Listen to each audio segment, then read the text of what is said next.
حکم امداد سمرو پھنے خان کی ہوا نکل گئی، بلکہ حالت ٹائٹ ہو گئی سپریم کورٹ میں انہوں نے خطاب کیا، اور جو دلائل ان سے مانگے گئے تھے وہ تو وہ نہ دے سکے، لیکن اعتراف کر کے چلے گئے کہ ان سے غلطیاں ہوئی ہیں۔ یہ بھی کہا گیا کہ جناب پھنے خان صاحب، عمران خان صاحب، آپ تو بڑا دعویٰ کرتے ہیں ایمانداری کا، ایک طرف آپ احتساب کی بات کرتے ہیں اور دوسری طرف آپ ایمنسٹیز دیتے پھرتے ہیں، یعنی عام معافی، کن کو؟ کرپٹ لوگوں کو جو مال بناتے ہیں، دھن دولت بناتے ہیں، ان کو آپ ایمنسٹیز دیتے پھرتے ہیں، اور ہمارے سامنے بھاشن جھاڑ رہے ہیں ایمانداری کا، دیانتداری کا۔ کیسے آپ ایماندار ہیں؟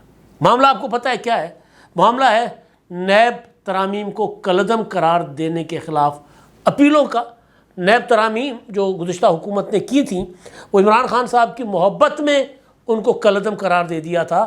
جسٹس عمر بندیال نے بغیر کسی آئینی قانونی ریزن کے، اور ان کے پاس حق نہیں تھا کہ وہ کوئی بینچ بنا سکتے، کیونکہ اپنا پریکٹس اینڈ پروسیجر ایکٹ آ چکا تھا، مگر محبتیں سچیاں جناب، اور محبتیں پتہ نہیں کہاں سے آ رہی تھیں، تو ان میں مجبور ہو کر جو مانگا عمران خان صاحب نے وہ عمر بندیال نے دے دیا۔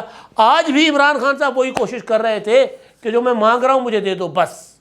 تو اور جسٹس اطہر من اللہ صاحب نے بھی کہا کہ بھائی صرف یہ بتا دیں، صرف اتنا بتا دیں کہ کیا پارلیمنٹ کے پاس ترمیم کرنے کا اختیار ہے یا نہیں۔ تو خان صاحب نے کہا کہ جی فارم 47 والی پارلیمنٹ ہے یہ، اور پھر ان سے یہ بھی پوچھا گیا تھا کہ جب نیب میں حکومت نے ترامیم کر لی تھیں تو آپ کیوں نہیں گئے تھے پارلیمنٹ میں؟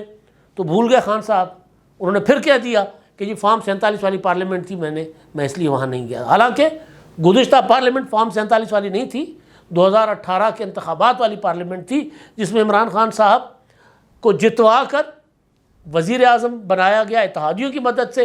اتحادیوں نے ساتھ چھوڑ دیا تو پھنے خان کا ہو گیا دھڑن تختہ۔ تو بہرحال آج بڑی جو میڈیا رپورٹ کر رہا ہے کہ وہ جو تیاری کر کے آئے تھے نا کہ میں جاؤں گا اور پھٹے اکھاڑ دوں گا، میں نے ایسی تیسی پھیر دینی، ایسا کچھ نہیں ہوا۔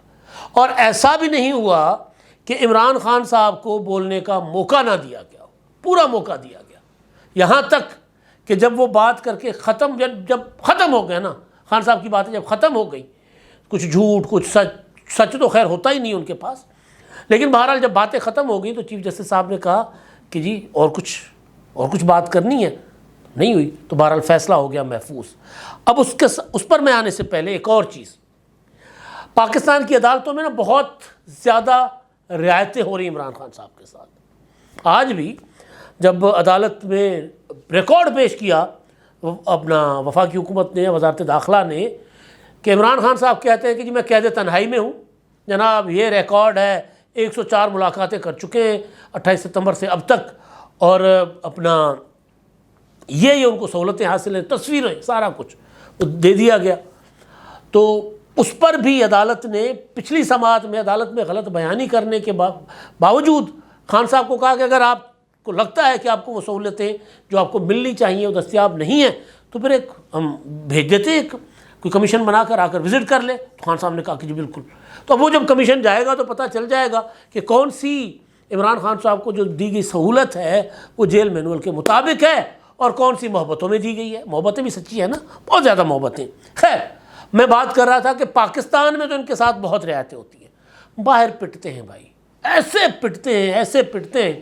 اب عمران خان صاحب نے نا باہر بیٹھے ہوئے عادل راجہ کے کہنے پر اور ان کے کہنے پر، یا کچھ ان کے اپنے ذہنی اختراع بھی ہوتے ہیں، انہوں نے ISI کے کچھ افسروں کے خلاف پروپیگنڈا کرنا شروع کر دیا، mister X, mister Y, mister Z. تو ان میں سے ایک افسر جو تھے نا، بریگیڈیئر راشد نصیر، انہوں نے عادل راجہ کے خلاف برطانیہ میں حد تک عزت کا مقدمہ کر لیا۔ عادل راجہ ہار گئے تھے مقدمہ، 10,000 پاؤنڈ کا جرمانہ برطانوی عدالت نے کیا۔ مجھے ایسا آ رہا ہے، مطلب وہ سندھی کی کہاوت پھر یاد آ رہی ہے کہ گئی تھی ناگ چھدوانے کان کٹوا کے آ گئی، گئے تھے۔ ایک اور کہاوت بھی ہے لیکن وہ میں نہیں کہہ رہا، ذرا وہ اس میں، بہرحال وہ گئے تو تھے، وہ جرمانہ بخشوانے تو بڑھوا کے آ گئے۔ عدالت نے کہا کہ چل جھوٹا آدمی، تو پھر آ گیا ہمیں تنگ کرنے۔ 10,000 پاؤنڈ کا جرمانہ تھا اور عادل راجہ کو مزید 3,000 پاؤنڈ کا جرمانہ گلے پڑ گیا۔ اب سوچیں کہ یہی مقدمہ راشد نصیر اگر پاکستان میں پاکستانی عدالتوں میں عمران خان کے خلاف لے کر آئیں گے، جو ان کے جو نام لے کر ان کے خلاف بولتے رہے، یہی انہی کے اوپر الزام تھا نا، یہ mister X, mister Y, mister Z کے اوپر کہ جی لوگوں کے کپڑے اتارتے ہیں، یہ کرتے وہ کرتے، اسی طرح کی باتیں تھیں نا۔ تو اگر یہی مقدمہ پاکستان کی عدالتوں میں ہو تو سال سال تک چلے گا، پتہ نہیں فیصلہ آئے گا کہ نہیں آئے گا۔ بڑے بن رہے تھے عمران خان صاحب کہ جی احتساب چاہیے، احتساب چاہیے، احتساب چاہیے، ساری ہوا نکل گئی۔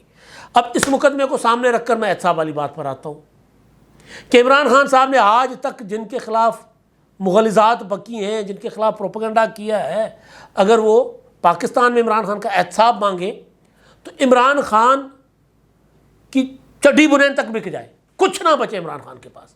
اتنا کچھ جتنا انہوں نے حرام کا مال کمایا حرام کا مال۔ والٹن ایئرپورٹ پر میں آتا ہوں، کل صبح کے ولاگ میں آپ کے سامنے ڈیٹیل رکھوں گا، نیب اس پر بھی تحقیقات کر رہی ہے، جو کچھ انہوں نے کیا ہے۔ مطلب بھائی D G I S I نے رپورٹ پکڑا دی کہ جناب یہ آپ کی بیوی جو ہے کہ یہ اپنا ہیرو کی ہار لے رہی ہے، انہوں نے D G I S I کو ہٹا دیا۔ 190 ملین پاؤنڈ ملک ریاض کو دے کر زمینیں خرید لی۔ سر کہتے ہیں میں ایماندار ہوں، دیانتدار ہوں۔ خیر عمران خان کو کہا گیا تھا عدالت میں کہ ٹو دی پوائنٹ رہے، تو میں بھی ٹو دی پوائنٹ ہی آتا ہوں۔ مقدمے کی زیادہ تر چیزیں تو آپ کے سامنے آ چکی ہیں، میرا فوکس جو ہے نا کچھ چیزوں پر ہے جو عمران خان صاحب نے عدالت میں ان کے ساتھ جو مکالمہ ہوا اور جس طرح وہ بات چیت ہوئی، گفتگو ہوئی، میں ذرا چاہتا ہوں کہ اس کا تھوڑا سا آپ کے سامنے اس کا تجزیہ رکھوں۔ تو جناب عدالت نے فیصلہ کر لیا محفوظ، اور نظر آ رہا ہے کہ کوئی بھی جج اپیلوں کے خلاف نہیں تھا، یعنی کوئی بھی جج ترمیم کالعدم قرار دینے کے جسٹس عمر عطا بندیال کے فیصلے کے حق میں نہیں تھا۔ اور جسٹس اطہر من اللہ صاحب نے تو کہہ دیا کہ جناب کوئی وجہ ہی نہیں تھی کہ ترامیم جو ہیں وہ کالعدم قرار دی جاتی، کوئی وجہ نہیں تھی۔ لیکن محبت بڑی وجہ ہے سر، محبت بہت بڑی وجہ ہے، کس کی ہے، کیوں ہے، کیا ہے مجھے نہیں پتا، لیکن محبت بڑی وجہ ہے۔ اچھا جناب، اب یہ جو میں کوٹ کروں گا کیونکہ عدالت کے اندر موجود نہیں تھا نا، تو اس لیے پھر کوٹ کرنا ضروری ہوتا ہے۔ اس میں یہ جیو جو رپورٹ کر رہا ہے، اس میں جو پہلے جو کارروائی تھی وہ تو ہم آپ کے سامنے رکھ چکے ہیں، لیکن بہرحال اس میں کچھ ایک موقع پر چیف جسٹس صاحب نے، قاضی فیصل صاحب نے کہا کہ احتساب کا آپ کا احتساب پر اتنا ہی سخت موقف تھا نا، تو ایمنسٹی کیوں دی؟ عمران خان کے وکیل کو کہا انہوں نے۔ جسٹس اطہر من اللہ صاحب نے کہا کہ آپ کو آئین سے بتانا ہوگا کہ ترامیم سے انسانی حقوق، اچھا یہ پہلے والی باتیں یہ ہم آ جاتے ہیں۔ 2019 میں مختوم علی خان نے بتایا کہ بھائی یہ وہی ترامیم جو عمران خان صاحب نے آرڈیننس کے ذریعے کی تھی 2019 میں، وہی ترامیم جب قانون بنا کر کی گئیں تو ان کو عمران خان نے چیلنج کر دیا، یعنی منافقت، کھلی منافقت۔ میں نے کہا نا ہوا نکل گئی فن خان کی، پوزیشن ٹائٹ ہو گئی، پتلی ہو گئی۔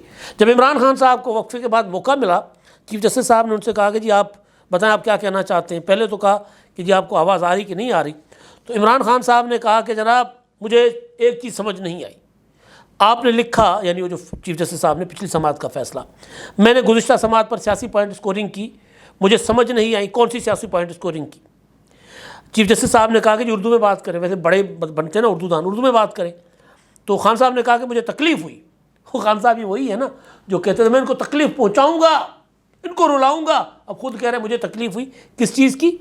کہ کہا گیا کہ میں غیر ذمہ دار کیریکٹر ہوں، کہا گیا کہ میں غیر ذمہ، اچھا جس کے باعث براہ راست نشر نہیں کیا جائے گا مجھے۔ چیف جسٹس نے کہا کہ جج اپنے فیصلے کی وضاحت نہیں دیا کرتے، آپ نظر ثانی دائر کر سکتے ہیں۔ عمران خان نے کہا کہ میں نیب ترامیم کیس میں حکومتی اپیل کی مخالفت کرتا ہوں۔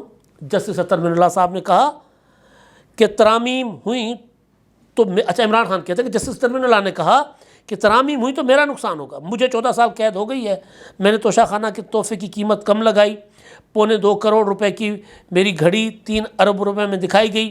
میں کہتا ہوں نیب کا چیئرمین سپریم کورٹ تعینات کرے، حکومت اور اپوزیشن میں چیئرمین نیب پر اتفاق نہیں ہوتا، تھرڈ امپائر تعینات کرتا ہے، نیب کے بعد اس کے بعد تھرڈ امپائر کا ہی ماتحت رہتا ہے، نیب ہمارے دور میں بھی ہمارا ماتحت نہیں تھا۔ اب سوال یہ ہے کہ جناب وہ کون تھا جس نے جاوید اقبال کو ویڈیوز کے ذریعے بلیک میل کیا تھا، اور وہ کون تھا جو امریکہ میں کھڑے ہو کر کہتا تھا کہ میں جا کر ان کا ایئر کنڈیشن نکلواؤں گا، گھر کا کھانا مانگتے ہیں، میں ان کا گھر سے کھانا نہیں آنے دوں گا، وہ کون تھا؟ وہ فرعون تھا نا، وہ ایک فرعون تھا۔ آج وہ فرعون کیا کہہ رہا ہے کہ جی میرے تو نیب اس میں نہیں تھا، اور دوسری چیز مطلب ماتحت نہیں تھا، دوسری چیز وہ یہ کہہ رہے ہیں کہ سپریم کورٹ لگائے، یعنی پارلیمنٹ نہ لگائے۔ بات کیا کرتے ہیں؟ آئین کی، جمہوریت کی۔ آئین اور جمہوریت کے مطابق سپریم کورٹ نہیں، پارلیمنٹ بالادست ہے، احتساب پارلیمنٹ کرے گی، قانون پارلیمنٹ بنائے گی۔ یہ صاحب کہتے ہیں کہ مذاکرات کروں گا آرمی چیف سے، کیونکہ وہ مالک ہیں، اور جو ہے وہ فیصلے کا اختیار جو ہے، جو پارلیمنٹ کا اختیار ہے، وہ سپریم کورٹ کو منتقل کرنے کے لیے بیٹھے ہوئے۔ خیر آگے چلیں۔ جسٹس مندوخیل صاحب نے سوال کیا کہ آپ کیا کہتے ہیں، پارلیمنٹ ترمیم کر سکتی ہے یا نہیں؟ اس پر عمران خان نے جواب دیا کہ فارم 47 والی پارلیمنٹ ترمیم نہیں کر سکتی۔ جسٹس مندوخیل نے کہا کہ آپ پھر اسی طرف جا رہے ہیں جو کیسز زیر التوا ہے۔ اب فارم 47 والی پارلیمنٹ تو تھی نہیں ہے، ترمیم میں بار بار کہہ رہا ہوں کہ ترمیم جو ہے یہ تو گزشتہ اسمبلی نے کی تھی، لیکن کیونکہ ہوش اڑ گئے تھے نا، پتہ ہی نہیں تھا کہ کیا بولنا ہے، کیا بول رہے ہیں۔ اچھا جی، جسٹس اطہر من اللہ نے کہا کہ عمران خان صاحب ان ترامیم کو کالعدم کرنے کی کوئی وجہ نہیں تھی، آپ نے میرا نوٹ پڑھا نہیں، شاید نیب سے متعلق جو میرا بیان تھا۔ اچھا اس کے بعد وہ کہتے ہیں، عمران خان صاحب کہتے ہیں جی 27 سال قبل سے یہی نظام چلتا آ رہا ہے، جس کے باعث میں نے سیاست کا آغاز کیا، 7,000 ارب ڈالر باہر پڑے ہیں، اس کو روکنا ہوگا غریب ملکوں کا، اور اس وقت میں نیب کو بھگت رہا ہوں، نیب کو بہتر کرنا چاہیے، کرپشن کے خلاف ایک مخصوص ادارے کی ضرورت ہے، جیل میں ہوں، ترمیم بحال ہونے سے میری آسانی ہو جائے گی، لیکن ملک دیوالیہ ہو جائے گا۔ دبئی لیکس میں بھی نام آ چکے ہیں، پیسے ملک سے باہر جا رہے ہیں۔ جیسے مندوخیل صاحب نے کہا کہ عمران خان آپ کی باتیں مجھے بہت خوفزدہ کر رہی ہیں، حالات اتنے خطرناک ہیں، تو ساتھی سیاستدانوں کے ساتھ بیٹھ کر حل کریں مسئلہ۔ جب آگ لگی ہو تو یہ نہیں دیکھتے کہ پاک کیا ہے ناپاک کیا ہے، پہلے آگ بجھاتے۔ اچھا اس پر پھر چیف جسٹس صاحب نے جب یہ بات کی کہ سیاستدان آپس میں بیٹھ جائیں نا، تو اس پر پیپلز پارٹی کے جو وکیل فاروق ایچ نائک صاحب، انہوں نے کہا کہ جناب زرداری صاحب نے تو، صدر زرداری نے تو خطاب میں ان کو آفر کی تھی۔ تو پھر اس پر کہا گیا، بلایا گیا اس کو فیصل جاوید خان صاحب کو کہ آئے نا ذرا روسٹرم پر، کہ آپ سیاستدان آپس میں کیوں نہیں بیٹھتے۔ یہ موقع بندیال صاحب نے بھی عمران خان صاحب کو دیا تھا، لیکن ہوا بہت تھی، فنے خان وہ کہتے جی میں سب کو جو ہے وہ میں سب سے بڑا ہوں، بلکہ آج عدالت میں بھی کہا کہ جی میں آپ سے عمر میں بڑا ہوں۔ بھئی آپ عمر میں بڑے ہوں گے، لیکن سامنے چیف جسٹس بیٹھا ہوا تھا، آپ رہے ہوں گے وزیر اعظم، لیکن آج نہیں ہیں۔ لیکن ایون وزیر اعظم بھی یا پارلیمنٹ کے سامنے جواب دے یا عدلیہ کے سامنے جواب دے، میں آپ سب سے بڑا ہوں۔ بھئی آپ سب سے بڑے ہوں گے۔ بہرحال انہوں نے کہا کہ جی بھارت میں کیجریوال کو آزاد کر کے سزا معطل کر کے انتخابات لڑنے دیا گیا، مجھے 5 دنوں میں ہی سزائیں دے کر انتخابات سے باہر کر دیا گیا۔ نواز شریف کے ساتھ بھی یہی ہوا تھا نا، بلکہ ایک موقع پر تو عمران خان صاحب نے جب سہولتوں کا ذکر ہوا نا، تو خان صاحب نے کہا کہ جو نواز شریف کو سہولتیں تھیں وہ مجھے نہیں ہیں۔ تو اس پر جسٹس مندوخیل صاحب نے کہا کہ آپ کو خوش کرنے کے لیے اب ہم نواز شریف صاحب کو دوبارہ جیل ڈال دیں۔ مطلب عجیب و غریب قسم کی نا، یعنی لایانی باتیں۔ کوئی ایک آرگومنٹ جو پوچھا جا رہا تھا کہ آپ بتائیں کہ نیب ترامیم کالعدم کیوں رہے، نہیں تھا۔ کبھی ادھر جا رہے ہیں، کبھی ادھر جا رہے ہیں، کبھی ادھر جا رہے ہیں، ایویں مطلب ایک ہوتا ہے نا بندہ جو جس کو دماغ اٹ وجی ہوئے، اس طرح کی باتیں کر رہے تھے۔ اچھا جی، عمران خان نے کہا کہ میں دل سے بات کروں تو ہم سب آپ کی طرف دیکھ رہے ہیں، پاکستان میں غیر اعلانیہ ماشاء اللہ لگا ہوا ہے۔ جیسے جمال مندوخیل نے کہا کہ کچھ بھی ہو گیا تو ہمیں شکوہ آپ سے ہوگا، یعنی آپ اس طرف لے کر جا رہے ہیں ملک کو، مطلب یہی ہوگا نا، ہم آپ کی طرف دیکھ رہے ہیں، آپ ہماری طرف دیکھ رہے ہیں۔ بہرحال عمران خان صاحب نے کہا کہ جی سائفر کے کیس کا پر بات کرنا چاہیے عمران خان نے، تو پھر چیف جسٹس نے کہا کہ نہیں، وہ معاملہ ہمارے سامنے نہیں ہے، کل کو اپیل ہمارے سامنے آ سکتی ہے، آپ اس پر بات نہیں کر سکتے، روک دیا۔ پھر جسٹس حسن نظر نے کہا کہ آپ نے پارلیمنٹ میں بیٹھ کر کیوں نیب کی مخالفت نہیں کی، تو اس پر عمران خان نے جب چیف جسٹس بات کر رہے تھے تو اس وقت انہوں نے تسلیم کیا کہ مجھے پارلیمنٹ میں جانا چاہیے تھا، یعنی وہ استعفے دینے میرا غلط تھا، وہ جو 2018 کی اسمبلی میں 2022 میں تحریک عدم اعتماد کے بعد جو استعفے دیے۔ عمران خان نے کہا یہی وجہ تو بتانا چاہتا ہوں، حالات ایسے بن گئے تھے، پھر وہی شرح نمو، مطلب کوئی بات وہ نہیں تھی۔ چیف جسٹس نے کہا خان صاحب آپ دو مختلف باتیں کر رہے ہیں، ایک طرف آپ احتساب کی بات کر رہے ہیں، یعنی آپ منافقت کر رہے ہیں، ایک طرف آپ احتساب کی بات کر رہے ہیں، دوسری طرف ایمنسٹی دیتے ہیں۔ عمران خان نے کہا ہم نے حکومت میں آ کر بلیک اکانومی کو مین اسٹریم میں لانے کے لیے ایمنسٹی دی۔ اب بلیک اکانومی کیا ہوتی ہے؟ کرپشن کا مال، اس کو وہ کہہ رہے ہیں ہم نے ایمنسٹی دی لیکن میں احتساب چاہتا ہوں۔ بہرحال چیف جسٹس صاحب نے کہا کہ آپ پارلیمنٹ میں بیٹھ کر مسائل حل کریں، ملک کو آگے بڑھانے کی ضرورت ہے، ہم سیاسی بات نہیں کرنا چاہ رہے مگر آپ کو روک نہیں رہے، ڈائلاگ سے چیزوں کا حل نکلتا ہے۔ بہرحال فیصلہ محفوظ ہو گیا اور فیصلہ سنایا جائے گا۔ جو کل ملا کے بات یہ ہے کہ بہت شور تھا کہ جی عمران خان صاحب آئیں گے، اور پھر اچھا جب سماعت جب شروع ہوئی تھی نا اور پہلا وقفہ ہوا تھا تو سمیع ابراہیم، عمران ریاض خان سب باہر آئے، انہوں نے کہا وہ وہاں کیا ہو رہا ہے، باہر آ کر کیمروں پہ کہا وہاں پتہ ہے کیا ہو رہا ہے کہ ہر جج جو ہے نا عمران خان کی طرف دیکھ رہا ہے کہ جو ہم بات کہہ رہے ہیں نا تو عمران خان جو ہے اس کا ریئیکشن کیا ہے، یعنی جج عمران خان سے متاثر ہیں۔ یار کچھ تو لحاظ کرو، عدالتوں کا لحاظ کرو، کوئی حق سچ کی بات کرو۔ عمران خان صاحب کی ہوا ٹائٹ تھی، ہوا نکلی ہوئی تھی کیونکہ بات کرنے کو نہیں تھی ترمیم کے حق میں، صرف یہ کہ میں چاہتا ہوں کہ ترمیم میں کالعدم رہے اور میں چاہتا ہوں کہ میں مخالفین کو تو نہ جائے، اس سے زیادہ کوئی بات نہیں تھی۔ اب تک کے لیے اتنا ہی، اللہ حافظ۔